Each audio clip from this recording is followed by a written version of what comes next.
자, 알겠어요. 허생전 하겠습니다. 허생전. 자, 반영론적 관점에서 여튼 해석을 할 줄 아셔야 됩니다. 그러면 역사적인 내용을 알아야 되는데 지금 제재 한눈에 보기에 고전소설 먼저 체크해 주세요. 고전소설. 고전이 뭔데?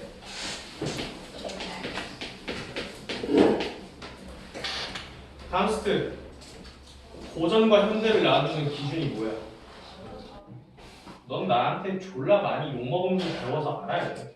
내가 이걸로 한 1년은 꼽줬던 것 같은데? 시민권을 박탈시켜야 된다고?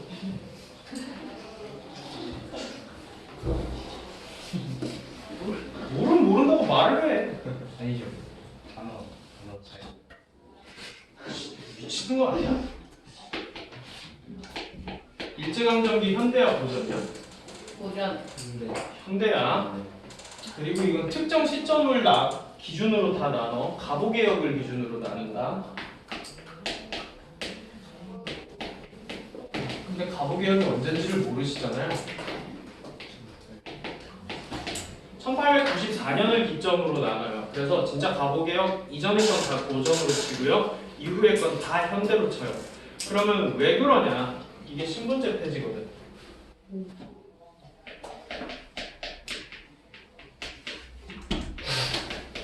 그래서 신분제가 있고 없고에 따라서 근대냐 전근대냐를 나누는 기준이 돼요. 그래서 이렇게 신분제 폐지를 기준으로 나눈다 정도만 그냥 상식으로 알아두시면 좋고요. 그래서 일제강점기는 그러면 당연히 1910년부터니까 한일 합방부터 저는 기준으로 삼아요. 1910년부터니까 현대에 들어가는 겁니다. 다. 그리고 너희들이 알고 있는 뭐 이춘풍전이라든지 요번에 나왔던 거 뭐든 간에 이춘풍전은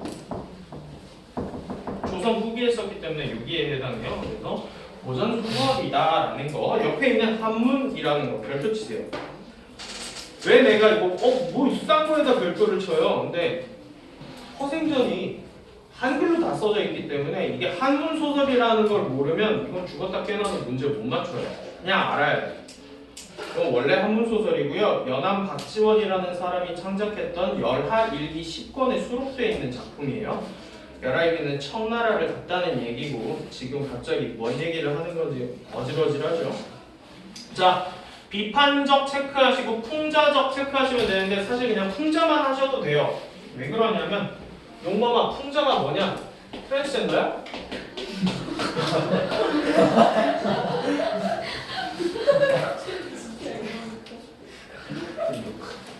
그거밖에 모르지 않아? 몸무게 3자리 넘는 트랜스젠더야? 풍자가?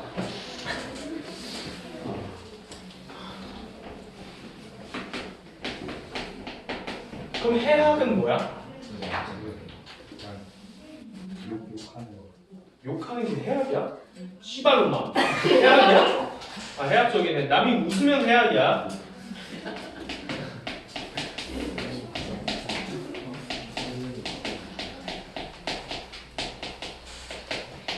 해학은 웃음을 유발하는 표현이에요. 그러니까 희화화하거나. 근데 고전 소설에서 나오는 해학은 뭐 욕설이 있는 경우도 있는데요.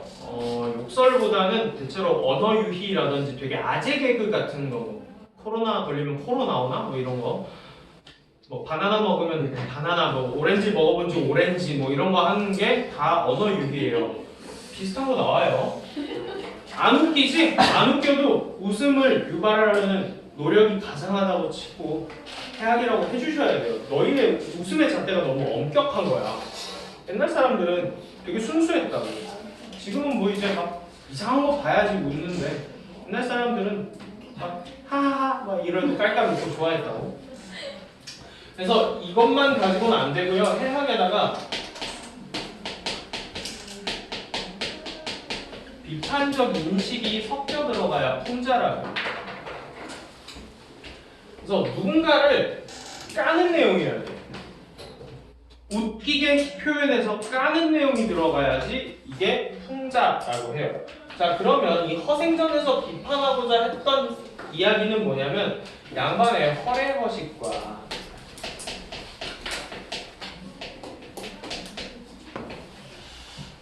뭐 양반문화, 거래형식 같은 양반문화.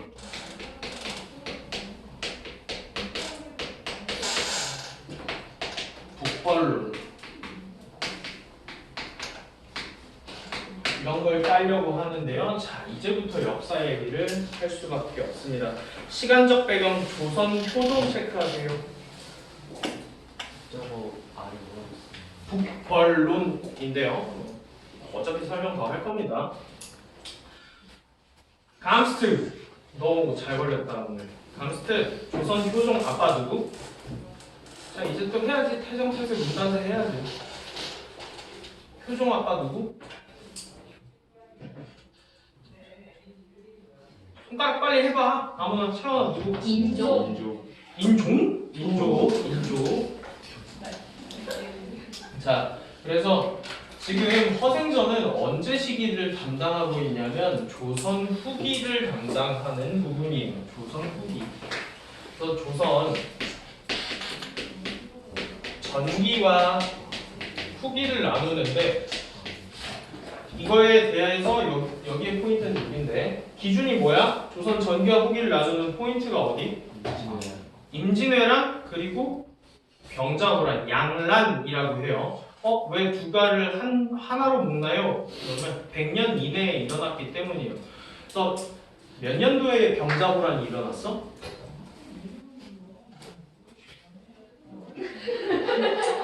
이제 개그욕심까지 일주야 병자호란 몰라요? 대충 앞에 세 개만 맞춰. 1600 다운. 맞아. 1636년도에요. 자, 양란이라 그래서 1592년이 임진왜란이고 1636년이 병자호란이에요. 1635년으로 보는 사람들도 있는데 2차 침입 기준으로 1636년입니다. 이때 뭐가 일어났냐? 인조가 째끼다가 남한산성에서 잡혀가지고 멱살을 잡힌 채로 삼전도는 현재 송화 정도 돼요. 잠실 롯데월드 있는데 있지? 그쯤이 삼전도야. 거기에서 삼괴 고두례라는 걸 해서 3번 절하고 대가리를 바닥에다가 9번 찍어서 여기서 피가 이렇게 쫄쫄쫄쫄 났다 이거야. 그리고 병자호란이 그렇게 끝나고요. 다 잡혀가요. 근데 이미 전쟁이 나면 임진왜란 때 선조도 빤스런 하다가 의주에서 빤스런 치다가 잡히잖아. 누구한테 잡히는 거고? 그거 사실 잡힌 거 아니야. 자기가 이 백성을 버릴 수 없다 그래서 돌아온 거 아니야. 그거 명나라로 빤스런 치다가 명나라에서 이 새끼 미친 새끼 아니야? 니네 백성은 어떻게 하고 여기 왜 와? 미친놈아 빨리 가. 그래서 갈 데 없어서 그냥 다시 온 거야. 이미 나라 국토의 80%가 다 불탔어요. 농사 지어요? 농사 못 지어요. 그러니까 원래 나라를 운영하는 체제는 경제체제, 정치체제 두 가지로 돌아가는데 정치체제는 유교사회, 유교 신분질서로 잡아놓고 경제체제는 농업근본 사회였단 말이지. 근데 농업이 안 되지. 이러면은 같이 뭐가 흔들리기 시작해? 정치체제까지 흔들리기 시작해. 그래서 조선 후기 때 되면 신분제도가 흔들리기 시작하고요. 경제체제도 흔들리기 시작해서 더 이상 농업 가지고 돈 버는 사람보다 상업계층들이 이제 돈을 벌기 시작하는 혼란이 일어나기 시작하는 게 조선 후기입니다. 이 양란을 기준으로 짓는 건데 조선 17세기라고 그랬으니까 1600 몇 년도 이쯤을 얘기하는 거 맞아요. 그래서 조선 후기에 병자호란 당시에 끝나고 나서 신분제도가 혼란하고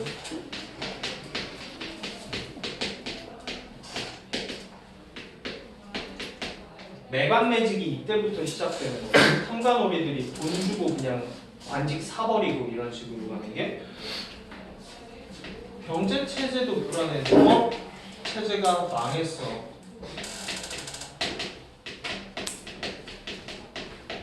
농업체제 붕괴됐어. 백성들 살기 좋았을까? 백성들이 살기 너무너무 힘들었어. 그래가지고 어디로 가? 모아서 도적대가 된 사람들 모아서 빈성으로 떠나잖아? 그게 다 원래 농민들인데 먹고 살기 힘드니까. 자, 근데 이때도 조선 전기는 상대적으로 안정적인 시기였기 때문에 양반들이 그때 뭐 많이 썼어? 시조에 막 자연친화 쓰고 임금님 사랑해요 뭐 이런 거 쓰던 게 조선 전기의 특징이야.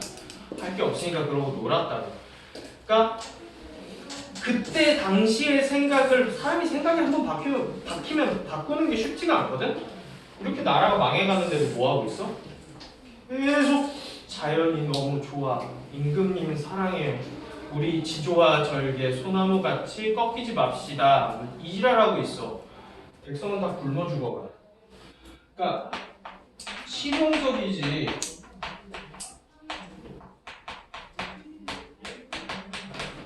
못한 단념적인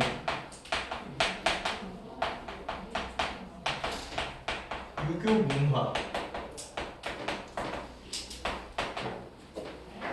문화를 누가 까? 실학자들이 깐다고.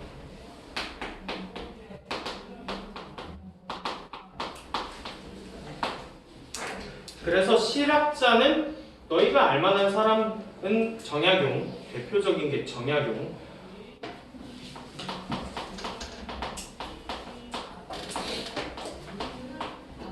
정약용은 중농주의야. 그래서 농사를 다시 어떻게 잘 기술을 많이 업그레이드해서 우리 농사 생산량을 늘려보자라는 방식이 정약용의 방식이었다면, 여기 나오는 연암 박지원이라는 사람의 방식은 중상이야.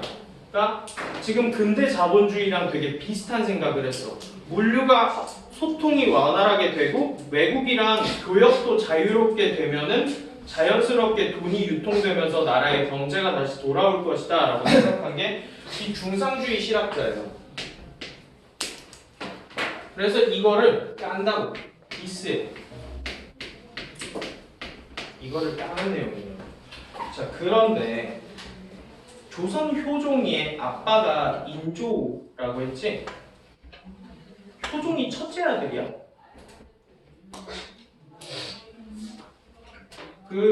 지금 개못생긴 류준열이 작년에 개봉했던 영화가 하나 있는데, 류준열이 진짜 어떻게 여자친구가 해리에서 한소희로 바뀜? 와, 그 얼굴로? 분하다. 류준열 개못생겼잖아. 배우로서 매력이 있는 것이지 왁구는 개 박살났지. 개못생겼잖아. 난 이거 당당하게 얘기할 수 있어. 일부 공개할 거니까. 여튼 그게 중요한 게 아니라요. 그게 뭐가 잘생? 눈이 어디 붙은 거야? 못생겼잖아. 괜찮네요. 진짜 없어요. 못생겼어. 아 이거 아유, 잘생긴 연기를 하는 거야. 잘생겼어. 연기의 배역이 참 좋아서 사람이 괜찮아 보이는 걸 이제 하도 봐서 눈에 익었던가. 처음에는 박나래도 얼마나 충격적이었는데 이제 보다 보면 익숙해진다고. 신봉선도 이런 걸로 많이 놀림받고 그랬잖아. 장난이. 아 근데 본인의 캐릭터였어 그건. 본인이 그렇게 주장하고 다녔기 때문에. 여튼 그 얘기를 하려는 게 아니고요. 그 류준열이 작년에 찍었던 영화가 올빼미라는 영화가 있음. 송강호랑 같이 찍었던 게. 그래서 그 눈이 잘 안 보이고 밤에만 눈이 조금 보이는 그런 내용. 소현세자 독살 사건에 대한 얘기거든. 소현세자가 이제 인조의 첫째 세자 아들이었어. 근데 어떻게 죽어요? 독살로 죽어요. 아빠가 독살했다라는 유력한 설이 있거든. 이때 당시에 정치 상황을 잠깐만 얘기를 해줄게. 자, 내가 인조야. 나 청나라한테 개기다가 개쳐 맞고서 개 쪽팔리게 남들 다 보는 데서 여기 피 쫄쫄쫄쫄 흘리면서 절했어. 오랑캐한테. 열 받아 안 받아? 받아요. 열 받지. 그리고 그냥 청나라가 갈 때 그냥 간 게 아니야. 포로들을 여자를 10만 명을 잡아가고. 왜 여자를 잡아가냐? 여성을 잡아가면은 출산을 못 하잖아요. 그러면 젊은 세대 인구가 줄죠. 그럼 전쟁을 할 수가 없어져요. 그러니까 전쟁 의식을 꺾으려고 여자들을 다 잡아갔다고. 그리고 누구를 같이 볼모로 잡아갔냐면 소현세자를 데리고 갔어. 인조의 첫째 아들을. 그래서 한참 소현세자가 근데 이제 되게 거기서 청나라 왕이랑 정치를 잘해가지고 친하게 돼서 다시 이제 조선으로 넘어왔는데 어라? 청나라가 그때 졸라 잘 나가거든? 이제 중국 다 먹고 이제 거진 다 끝났을 때야. 아들내미가 외국물 먹고 오더니 와가지고 자꾸 막 지구본 막 이런 거 어디 갖고 와가지고 인조한테 아빠 이게 지구본이라는 건데 막 청나라 개쩔더라. 막 이게 망원경이라는 건데 막 이거 봐봐 막 신문물 이런 거 갖고 와갖고 열 받아 안 받아? 열 개열 받지.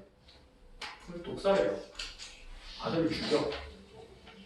그게 영화의 내용인데 정확히 실록에는 적혀있지 않은데 독살했다라고 보는 경향이 맞아요.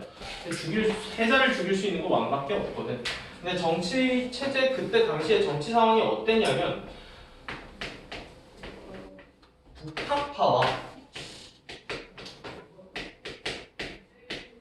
북벌파가 싸웠어.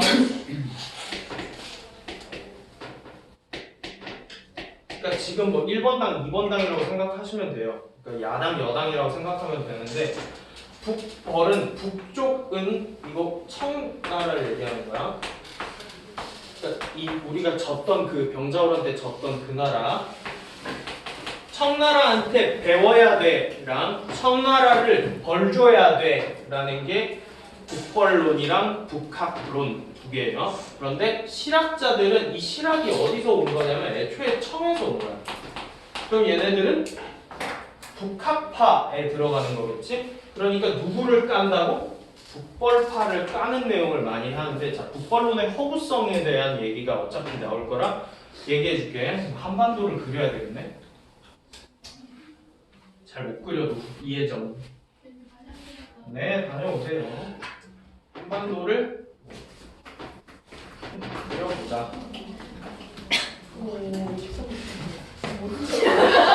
내고 수전치. 대충 이렇게 생기지 않았어요? 너무 징그러운데. 진짜 비슷해. 분명히 밑에서 끼지. 여기가 좀 또. 밑에 맞아? 여기 너무 쭈그러졌다. 에이, 그냥 밑에서 물지 않네요.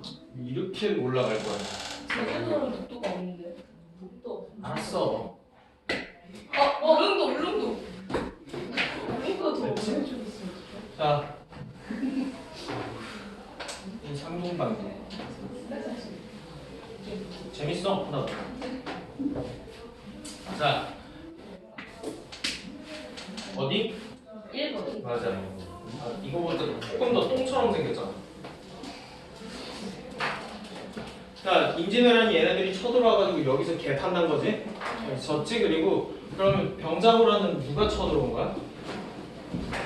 프랑스. 프랑스? 되게 멀리 왔네. 프랑스면? 와우. 유럽 쪽 아니에요? 그럼 그래서 여진족이 쳐들어온 거예요.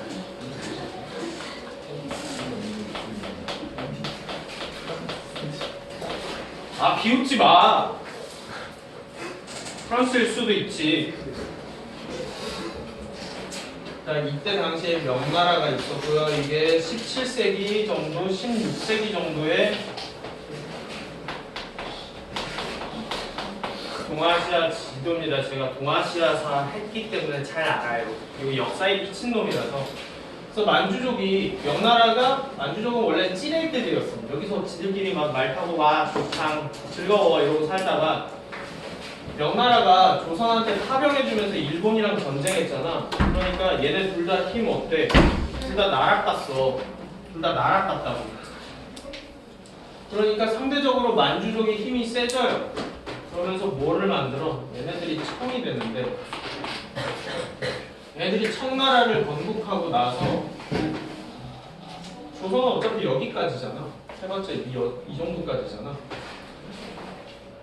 이제 명나라를 공격하러 가기 전에 뭐 하고 싶어? 약간 뒤에서 똥을 찌르면 아프잖아. 그러니까 조선한테 일단 겁주러 왔던 게 병자호란입니다. 그래서 명나라랑 청나라랑 맞짱 까가지고 여기가 다 청나라가 이겨요. 명나라 망했어. 임진왜란 때 우리를 도와줬던 명나라 망했어. 자, 북벌론이 뭐냐면 이 나쁜 놈들 우리를 도와줬던 명나라 형을 니들이 공격했어? 너네 뒤졌어. 하고 싸우자는 거야. 한 번 졌는데 열심히 이렇게 뭐 수련해가지고 뭐 푸시업도 하고 뭐 스쿼트도 하고 해서 힘을 길러갖고 맞짱을 뜨재. 이기겠냐? 지겠지. 일단 짐. 근데 봐줘. 아 이긴다고 치자. 아 이겼다 치자. 그래서 북벌이 성공해서 청나라 다 죽여버렸어. 그러면 여기 다 우리 땅 맞아? 조선 땅이야? 아니야. 북벌로는 그게 아니야. 북벌로는 우리가 여기에 조선을 세우는 게 아니라 명나라의 후손들을 찾아서 명나라한테 다시 땅을 돌려주고 우리는 다시 조선으로 돌아가자. 이게 북벌론이야. 이게 북벌론이야. 명나라의 그 망한 병신 같은 한족의 후예들을 찾아다가 명나라를 다시 만들어주자가 북벌론이야. 자, 조선 후기 실학자니까 되게 실용적인 학문을 한 이과맨들이거든. 이거 납득이 돼? 납득 안 돼. 그러니까 그거를 계속 디스하는 게 요 허생전에 나올 겁니다. 자, 여튼 그렇고요. 공간은 되게 넓어요. 그래서 국외도 있고 국내도 있어요. 옆에 공간적 배경의 확장이라고 써주시면 됩니다. 공간적 배경이 확장돼요. 빈섬 갔다가 장기도라는 곳으로 가는데 장기도는 현재 오키나와입니다. 자, 시점은 3인칭 전지적 작가 시점인데 더 이상 이렇게는 안 물어보고 작품박 서술자.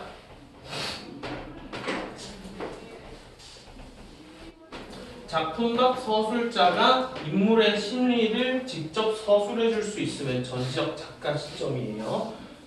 그래서 작품박 서술자라고 써주시고요. 시점 얘기를 해야 되는데 일단 고전 소설만 시험 범위에 들어가 있기 때문에 고전 소설 중에 3인칭 전지적 작가 아닌 거 있으면 나한테 찾아와. 5천만 원 줄게. 없어요. 고전 소설은 100% 그러니까 99.999% 전지적 작가 시험에 그렇게 자신 있으면 찾아와. 찾아오면은 돈 줄게. 없다는 얘기예요. 꿈꾸지 마시고요. 그래서 3인칭 전지적 작가 시점이라 그래서 걔 노잼이다. 다 알려주니까. 자, 밑에 사대부의 무능과 허위의식 비판. 허위의식이 뭐냐? 허세예요. 허세. 족도 없으면서 나라 개망해가지고 그짓골 하면서 내가 양반인데 그런 천한 일을 어디 나한테 장인밭이 일이나 하라 그러나 나 양반인데 이러고 있는 허세 부리는 게 허위의식이고요. 자, 뭐 그래서 밑에 뭐 각전 촉구, 각성 촉구 넘어가세요. 주인공 허세의 행적 중심, 순차적 전개 밑줄 치세요. 자, 구성은 시간 순서로 갑니다. 순행적 구성, 후보식 구성이라고 쓰시면 돼요. 실학사상 옆에다가 실학사상 옆에다가 사자성어 2개만 적어줄게요. 이용후생 뭐야? 이용후생 실사구시 이 두 가지가 실학사상의 기본이 되는 사자성어 2개예요. 시험 문제 무조건 나와. 이게 무슨 뜻이냐면 써먹을 수 있는 거, 일상생활에 도움이 되는 공부를 해야 된다야. 생활, 뭐 실생활에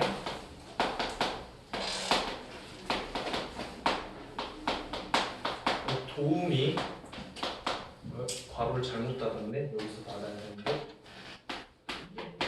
되는 학문을 해야 해. 그래서 정약용이 되게 약간 이과적인 면모가 많았거든. 저기 수원 화성 가보셨겠죠? 대충 오늘 오래 사셨으면 거긴 한 번쯤 가봤으면 거기 기중기 같은 게 있을 건데 그것도 정약용이 개발한 거고 농사직설 같은 책을 편찬해서 농사 기술을 많이 보급해서 생산력을 올리던가 이런 실용적인 학문을 집중을 하는 게 이제 실학자들의 생각인데 유학자들은 이런 거 해? 아이 나 양반인데 어디 그런 쓸데기 없는 천한 거를 나는 뭐만 하면 돼. 임금에게 충성하고 아버지께 효를 다하고 백성에게 베풀고 이렇게 뛰어선 안 되고 항상 팔자걸음으로 걸어야 하며 벽불을 쬐지 않으며 수염도 이렇게 빨아먹으면 안 된다고. 막걸리 같은 거 마시면 여기 묻을 거 아니야. 이런 거 빨아먹어서도 안 되고 항상 뭐 옷은 빨아입어야 되고 새벽 4시 반에 일어나서 문안 인사 먼저 드려야 되고. 그게 돈 버는데 쓸모가 있냐? 아무짝에 쓸모없는 거거든. 그런 거 비판하는 게 허생전이다. 자, 그래서 조선 사회의 폐단 비판인데요. 유교 문화 정도로 보시면 돼요. 백성은 다 굶어 죽어가는데 제사 지낸다고 세계에 18,000원짜리 사과를 막 30개를 사가지고 제사상에 올린다든가 이런 짓을 하는 게 양반들이었다고. 그래서 빈섬 체크하시고요. 새로운 공간 밑줄 이상향. 그래서 허생이 빈섬에다가 도적대를 옮겨서 새로운 나라를 만들려고 하는데 너무 좁아요, 빈섬이. 그래서 여기로는 안 되겠다 뭐 이런 얘기가 나올 거고요. 자, 별표는 여기다 쓰세요. 일반적인 고전 소설과 달리 열린 결말. 허생이 자취를 감추면서 끝납니다. 자, 시험 출제 포인트 모아보기 돼 있는데요. 열하 일기 뭐 어쩌고저쩌고 뒤에 한문이라는 거 알아놓으시면 되고요. 허생의 빈칸 1번은 비범한이에요. 비범한. 비범.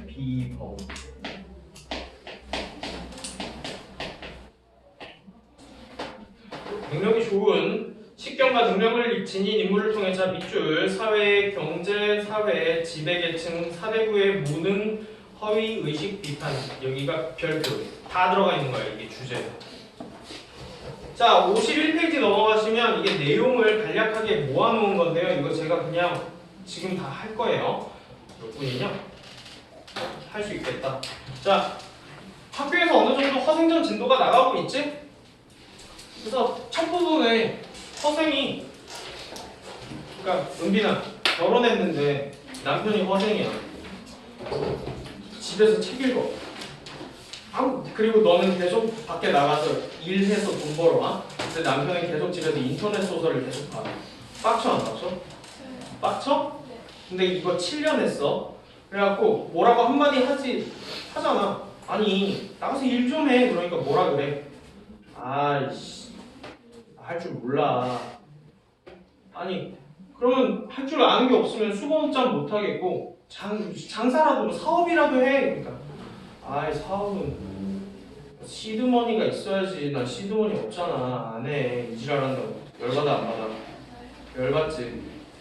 그래서 한마디 한다고. 그러면 나가도 도적질이라도 해. 돈이라도 훔쳐와. 그러니까 삐져가지고 가출해. 10년 동안 책 읽으려 했는데 7년밖에 못 읽었네. 에이씨 하고 나가서 가출한단 말이야. 그래서 가출 전후로 달라져요.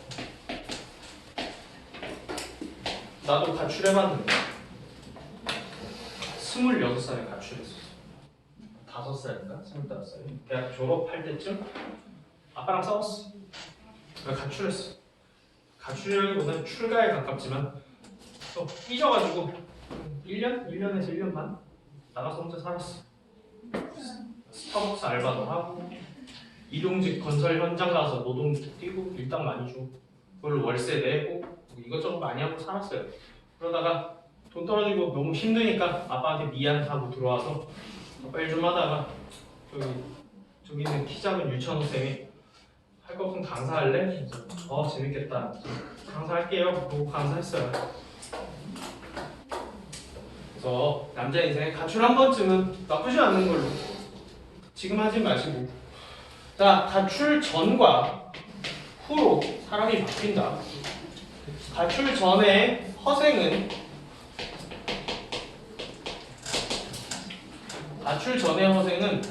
비판의 대상이 돼.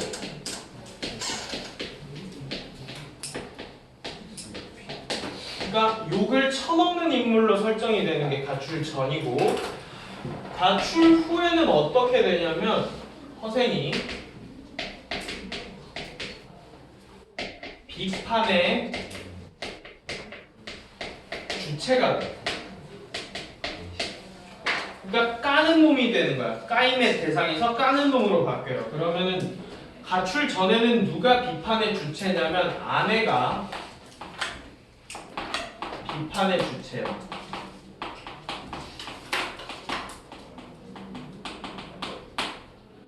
그래서 이 비판의 주체가 되는 애들이 작가의 의식을 대변해주는 인물들이 돼요. 대변이라고.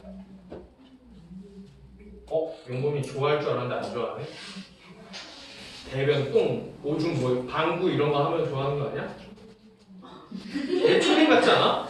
그러니까 평균 연령이 한 4살 정도 떨어진다고. 해버릴까요? 개킹받네. 자, 그래서 이렇게 바뀌는데요. 그래서 내용을 줄거리를 간단하게 얘기하자면 이제 가출 아이씨 짜증나 하고 이혼당할 위기에서 가출한 다음에 누굴 찾아가요? 갑자기 이재용을 찾아간다고. 삼성 본사에 찾아가가지고 야 이재용 나 2조만 빌려줘. 그러니까 이재용이 이 새끼 봐라 하고 2조를 빌려줘요. 그래서 2조 가지고 이것저것 사업을 해서 돈을 왕창 벌어다가 나 이 나라 너무 족같아서 못 살겠다. 빈섬으로 떠나야겠다. 그래서 웬 노인한테 저기 어디 무인도 없어요? 그러니까 저기 있어요. 그래서 도적대 1000명을 모아다가 아내까지 해서 2000명을 데리고 어디 섬에 가서 살면서 잘 해보려고 그랬는데 내 뜻을 펼치기에 너무 좁다. 그러고 다시 조선으로 들어와. 아니 미친 새끼야. 이상한 데로 왔다리 갔다리 많이 해요. 그래서 와가지고 다시 이제 돈 빌렸으니까 갚아야지. 그래서 변승업을 찾아와가지고 야 빌려준 돈 2조 그리고 사실 내가 한 200조 더 벌어왔어. 이것도 너 가져 하고 다 준다고. 202조를 줘. 그리고 나는 원래 선비고 선비는 물음직이 안 빈낙조를 해야 하니 다시 초가집으로 돌아가겠다. 그러고 마저 글 공부를 하러 간다고. 마저 글 공부를 하는데 그 와중에 아내는 이미 다 늙어가지고 남편이 죽은 줄 알고 제사 지내고 있었고 여튼 거기 가가지고 있는데 이재용이 개 깜짝 놀랄 거 아니야. 뭐지 이 미친 새끼는? 이 새끼 뭐노? 하고 이게 사람들한테 야 어떤 미친 허생이라는 미친 새끼가 있는데 2조 빌려줬더니 202조 갖고 오더라. 그래서 막 소문이 파다하게 퍼지겠지? 그러니까 이완 대장이라는 청와대 경호실장 정도 되는 애가 찾아와서 저희가 저기 중국이랑 전쟁을 하려고 한판 뛰려고 하는데 그 능력이 출중하신 것 같은데 와서 좀 도와주시죠? 그러니까 허생이 시사삼책을 얘기해요. 자 포인트 3번에 허생의 행적 밑에 시사삼책 적극적 인재 등용, 명나라 후손 지원, 청나라 교류 이 세 개가 시사삼책이에요. 별표 치세요. 무조건 물어봅니다. 근데 이거를 얘기하니까 이완이 자 적극적 인재 등용을 해라 그러니까 아니 저희는 우리나라에 이미 과거 시험 제도라는 게 있어서 아무나 그렇게 막 이렇게 쓸 수는 없어요. 그러니까 허생이 에라이 새끼 하고 싶다며 병신아 뭐 이러는데